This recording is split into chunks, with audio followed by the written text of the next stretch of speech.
morning, dear students. I hope you are doing absolutely fine. Today, we are starting a part 3rd of chapter 1st, Geography class 10, Resource and Development. The today's topic is soil resources. As we have completed about soil resources, land resources, and we have studied what is land degradation, what is land resources, and what are the classification of lands on the basis of their fertility, on the basis of their areas. So today we will cover the new topic, soil. As you know, soil is the most important layer of the earth. Life is not possible without soil. जीवन जो है मृदा, the word is मृदा. Try to use the मिट्टी नहीं बोलना है soil को. Soil means मृदा. Okay, sand means rain. पत्थर means stone.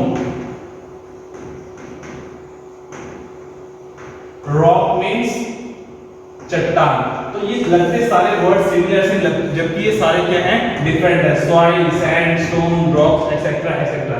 If you talk about soil, the first layer, see this is the first layer, is called soil. इसको हम ए ओरिजिन कहते हैं. In scientific word we call it as an A origin which contain only soil.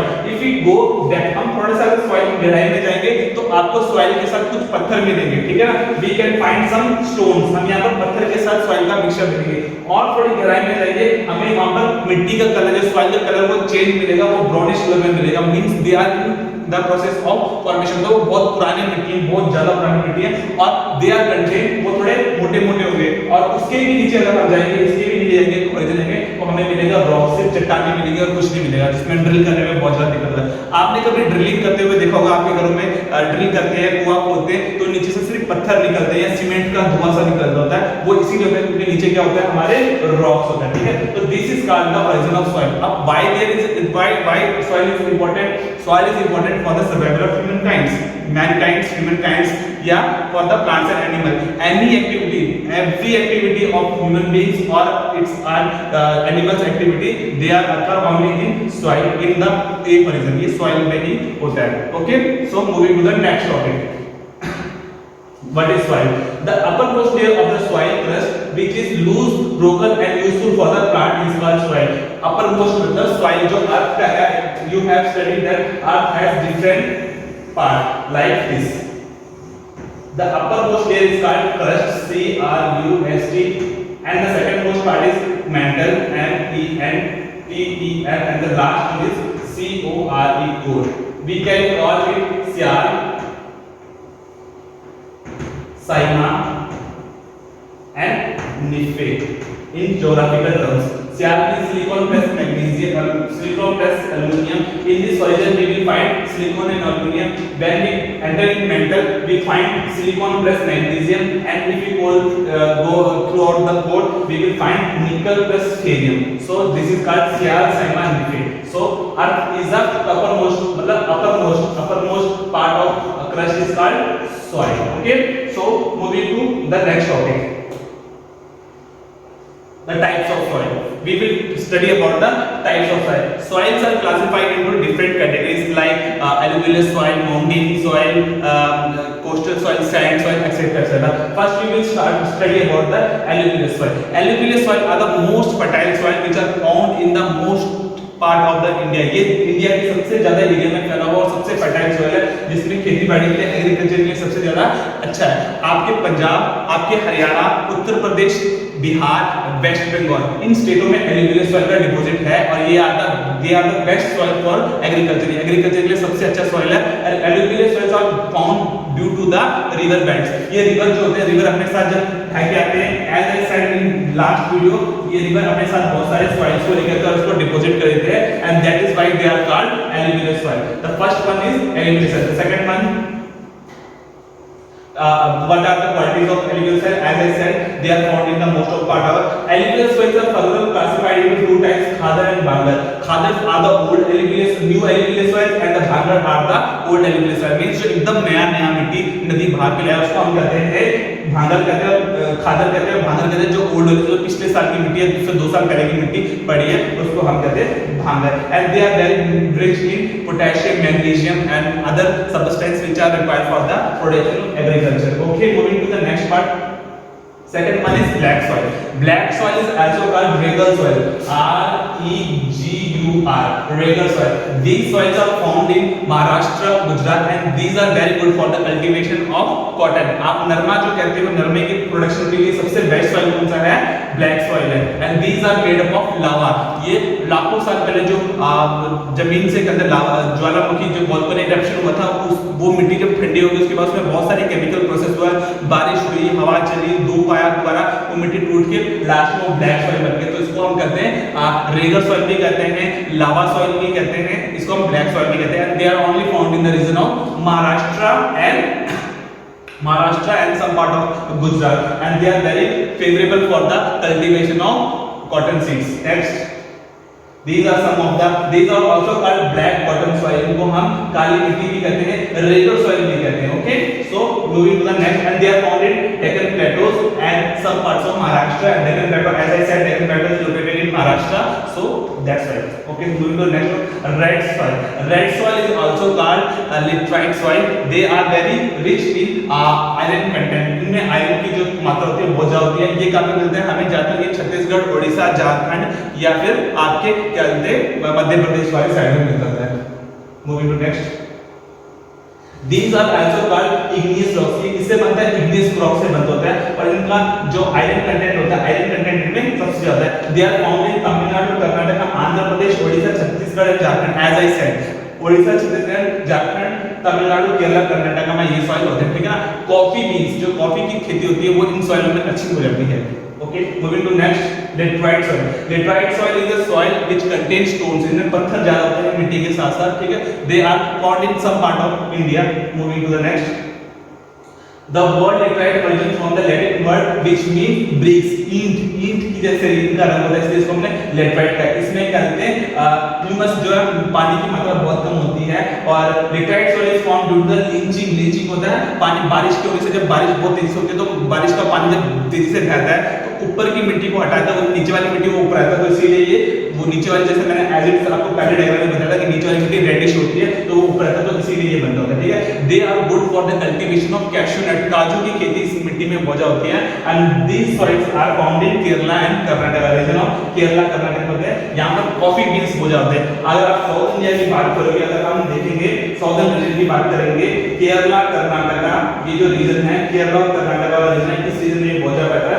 Coffee की seeds यहाँ पर Arabic type कौन सी coffee होती है? यहाँ पर अरेबिक टाइप की कॉफी है, यहाँ पर इसका प्रोडक्शन होता है. ठीक है. And they are good for the cultivation of cashew nut. काजू जो होता है, काजू भी इस मिट्टी में बहुत ज्यादा मात्रा में होता है. So we are moving to the next topic, arid soil. These are nothing, ये किसी भी काम का नहीं होता है, ये डेजर्ट सॉइल होता है. यहाँ पर सॉइल होता है, एक्चुअली में दीज आर कॉल्ड सैंड. ये सैंडल्स होते हैं जिसमें किसी प्रकार का कोई भी प्रॉब्लम नहीं होता है.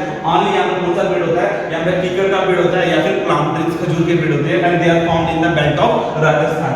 राजस्थान के कुछ बेल्ट में ये पाया जाता है, वो भी वेस्टर्न राजस्थान में. Moving to the next topic, arid soil is also called a desert soil. They are sandy, ऊंचाई और रेतीले होते हैं. And they are conquer layer is the soil preventing the water from the standing underground. जमीन के नीचे करते हैं, बहुत डीप में इनमें पानी होता है, और ये soil सिर्फ राजस्थान में पाए जाते हैं. Next, the forest. The forest soil are found in the region of north east.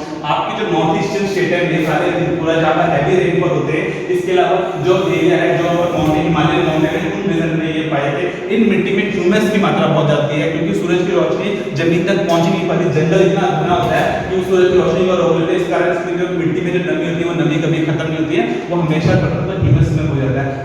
Next, These are, as I said, these are found in the hilly area, mountain area में ये पाया जाता है. और ज्यादातर ये कहाँ पे पाया जाता है? आपके नॉर्थ ईस्टर्न साइड में पाया जाता है. हिमालय में जितने भी माउंटेन पाए जाते हैं, लूमी मिट्टी, जिसमें थोड़ी नमी होती है, हमेशा थोड़ा चिपचिपा सा मिट्टी होता है. ठीक है. Okay, moving to the next, what is soil erosion? One most important, soil erosion is a erosion in which uppermost layer of the soil is taken away. जब मिट्टी, जैसे ये सपोज, वेट अ मिनट बेटा, suppose यहाँ पर मिट्टी है, अगर हवा चल रही है उसको यहाँ से काट के यहाँ पर डाल के यहाँ पर भेज देती है, तो यहाँ से मिट्टी गई, कम हुई और यहाँ पर मिट्टी बढ़ी, तो ये क्या हो जाएगा? Soil erosion. Removal of top soil from one place to another by nature agency is called soil erosion. Nature agency कौन सी है? अब ये मिट्टी उड़ के तो उड़ा के कोई लेके जाएगा नहीं, ये जाएगा एयर के थ्रू, हवा तूफान से, कभी बारिश आ गई तो नदी भाग जाएगी वाटर के थ्रू, या फिर ह्यूमन एक्टिविटी है, ह्यूमन यहाँ से कोई मिट्टी को उठा के कहीं डंपिंग करता है, या यहाँ पर कोई गड्ढा खोद रहा है, कोई कुआं खोदा तो ये मिट्टी उठा के वो कहीं पर और डंप करेगा, तो इससे होता है, ठीक है ना। ये इस कारण क्या होता है, ये देखो it is caused by running water, बहते पानी से या हवा से होता है, ठीक है। डिफॉरेस्टेशन ओवर ग्रासिंग, इसके अलावा हम पेड़ की कटाई करते हैं, घास की कटाई करते हैं, तो आपको पता है कौन सी बात है, डिफॉरेस्टेशन ये करके सॉइल इरोजन होता है। सपोज आपके ग्राउंड में दो ग्राउंड है, एक ग्राउंड में घास है और एक ग्राउंड में बिल्कुल ग्रास नहीं, सिर्फ मिट्टी है। अब कौन सी बात है, जब हवा आएगी तो ये ग्रास वाला जो मिट्टी है वो एज इट इज रहेगा, ये वाली मिट्टी सारी उड़ के चले जाएगी, ट्रांसफर हो जाएगी। क्यों? क्योंकि जो ग्रास है, ग्रास की रूटों ने उस मिट्टी को बहुत अच्छी तरह से पकड़ रखा है और वो सॉइल इरोजन से बचाती है। तो इसीलिए हमें डिफॉरेस्टेशन करना चाहिए, ज्यादा से ज्यादा पेड़ पौधे घास ग्रास वगैरह लगाना चाहिए। Moving to the next topic, gully erosion. Gully erosion में क्या होता है, next yes this is gully erosion. जैसे कोई नदी जब चलती है, नदी अपने साथ धीरे धीरे जो साइड की एरिया को गलाने लग जाती है, गला के इसको अपने साथ काट के बिठा के ले जाती है, कोई कट ये कोई आते हैं काट दिया एक साइड से काट के लेते हैं, तो इस इरोजन को कहते हैं हम गली इरोजन। ये मिट्टी यहां से रिमूव होकर किसी और जगह प्लेस पे पहुंच जाएगी, तो दिस इज कॉल्ड गली erosion. Next These are the some example of गली इरोजन। देखो ये मिट्टी काट काट के लेके गई है नदी, तो इनको हम गली इरोजन कहते हैं। They are very harmful for the environment। आज नहीं तो कल ये एक बहुत बड़ा इशू बन के उठ सकता है। Next, sometime water flow as a sheet over the, अब कभी कभी पानी के ऊपर से बहता है तो ये ऊपर से मिट्टी को काट लेते हैं, उसको क्या कहते हैं, शीट इरोजन। क्या कहते हैं इसको, शीट इरोजन। आपके खेतों में अगर साइड में सेंटर बेल्ट ना लगा हो, आपके खेतों में जब बाउंड्री आप करते हो ये ना हो, तो जो हम खेत में पानी छोड़ते हैं तो वो पानी जब बहेगा तो साथ साथ मिट्टी को भी ले जाएगा, तो इसीलिए हम खेतों के साइड में क्या बनाते हैं, वो बाउंड्री सी बना देते हैं अपने, ताकि क्या कहते हैं आपका मिट्टी भी ना जाए और आपको पता लगे कि यहाँ तक मेरी जमीन है, इसके बाद किसी और की जमीन स्टार्ट हो रही है, ठीक है। तो इनको हम कहते हैं शीट इरोजन। देखो यहाँ पर उड़ा के जा रही है फोटो में। Next, conservation of soil resources. अब कंजर्वेशन ऑफ सॉइल रिसोर्सेज कैसे होता है, देखो कंट्रोल प्लगिंग, पेड़ को काटना, घास को काटने का हमें कंट्रोल करना पड़ेगा। दूसरा क्या, in hilly area track farming. Track farming को हम कहते हैं सीढ़ी नुमा खेती। अब देखो बेटा यहाँ से पानी अगर सीधा अगर माउंटेन ऐसा होगा, सपोज यहाँ पर पानी सारी मिट्टी को बहा के जाएगा और नीचे छोड़ देगा, लेकिन ट्रैक फार्मिंग में कहते हैं हम सीढ़ियां बनाते हैं खेतों में, ठीक है ना। अब यहाँ से पानी मिला, यहाँ पर थोड़ा सा इसको ऊपर की तरफ उठा देते हैं, जैसे ये यहाँ से थोड़ा सा ऊपर की तरफ उठा, तो यहाँ से सिर्फ पानी नीचे गिरेगा, मिट्टी नहीं गिरेगा, फिर यहाँ पर थोड़ा उठा ये पानी गिरेगा। तो ऐसे करके हम एग्रीकल्चर में जो बेसलाइन है माउंटेन एरिया में खेती बाड़ी भी कर सकते हैं और पानी भी हमारा यूटिलाइज हो जाता है और हमारा कोई भी इरोजन भी नहीं होता। तो these are some of the major by which we can conserve our soil resources. Moving to the next topic, conserve step farming. हम खेतों में मतलब कि स्टेप हर जगह पर खेती करके, जैसे मैंने आपको बताया दो खेतों में अगर हम ऐसे स्ट्रिप बनाते हैं, ऐसे अगर स्ट्रिप बना दे तो शायद यहाँ की मिट्टी यहाँ पर नहीं उड़ेगी, यहाँ की मिट्टी यहाँ पर, तो इसके द्वारा भी हम करते हैं सॉइल इरोजन को रोक सकते हैं। We can conserve our soil by this two. Shelter belt, तो ये शेल्टर बेल्ट है, मैंने जैसा आपको बताया खेतों के साइड में पेड़ लगा दिए तो ये मिट्टी यहाँ पर जाएगी, मिट्टी यहाँ से बाउंड्री का भी करता है। तो these are some of the things by which can be reduce our soil erosion. I think this was the last topic of today's chapter and the chapter is finished now. If you have any doubt, you can contact us on this number or you can visit to our school, Apple International School, Malot Road, Lambi. Thank you for watching this video.